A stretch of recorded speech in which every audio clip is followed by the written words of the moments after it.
I'd like to share with you an incredible story. There was a wealthy man who unfortunately died at a relatively young age, and he left behind him a family full of children. And as the siblings were going through their father's possessions, distributing it, one of the things that he found was his pair of tefillin. Now it was known that his pair of tefillin was a very special one, expensive, and it was written by a huge tzaddik, a tremendous Yireh Shamayim. And they decided that what they're going to do is, they have a brother. The youngest child is about to come bar mitzvah in a few months. They're going to present their father's tefillin to this bar mitzvah boy.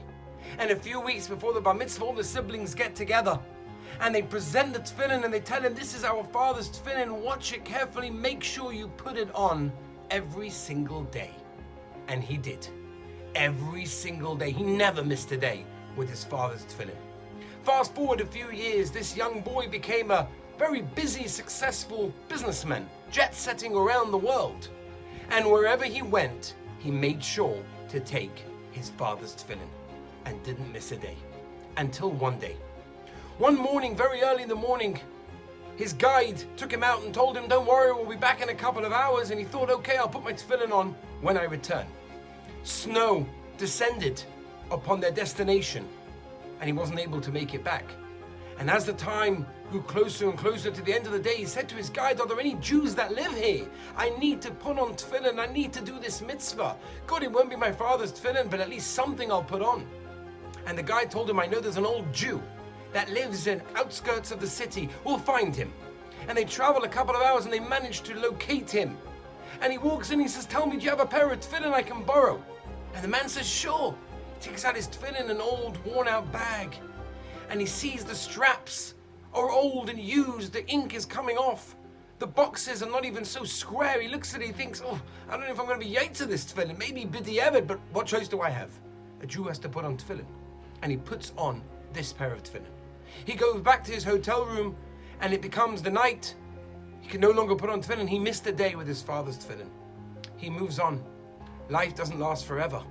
And after 120 years, he's called up to the Beis Din Shel Ma'ala. And he comes there and all of a sudden he gets there and they accuse him of someone that never put on tefillin in his entire lifetime, and he's shocked. What do you mean? I put my father's tefillin, it was the most muhuda, it was the most beautiful, expensive tefillin ever. Of course I put on tefillin. No, your father's tefillin was puzzle. Unfortunately, you never put on tefillin. And all of a sudden the malach, an angel, comes and says, hold on a minute. There was one time that he put on a kosher pair of tefillin. And that was that one time that he was on business, that he took that tefillin from that man that he thought he wasn't even yotza. The Parshas this week tells us, Eikev tishmu'unas mishpatim ha'ileh. Right, these are the rewards when you basically do the mitzvahs. And Rashi tells us, Eikev is lashon of the heel, that we all have certain mitzvahs that, we think big deal. You know, we're on vacation sometimes and we think, we don't really have to do that. And the Torah is telling us, no, every single one. We don't know the power of a mitzvah. We don't know the power of a pair of tefillin, of a tzitzis, of a negelvasa, of a birchas hamazon, of a ma'aseh chesed, whatever it may be. Every mitzvah is choshev. We can never know the value. Have a beautiful Shabbos.